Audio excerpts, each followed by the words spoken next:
Iran Israel దాడులతో రణరంగంగా మారిన పశ్చిమాసియా శాంతించింది. ఇరు దేశాల మధ్య కాల్పుల విరమణ అమల్లోకి వచ్చిందని అమెరికా అధ్యక్షుడు ట్రంప్ ప్రకటించారు. ఇరాన్ అణుస్థావరాలను ధ్వంసం చేయడం తనకు దక్కిన గౌరవమన్నారు.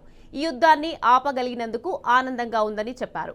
ఇరాన్ పాలనపై మరోసారి ఆసక్తికర వ్యాఖ్యలు చేశారు ట్రంప్. ఆ దేశంలో ప్రభుత్వం మారాలని తాను కోరుకోవడం లేదని తెలిపారు. అన్ని సమస్యలు త్వరలోనే సద్దుమణుగుతాయని పేర్కొన్నారు. పాలన మారడం వల్ల గందరగోళ పరిస్థితులు నెలకొల్పే అవకాశాలున్నాయన్నారు.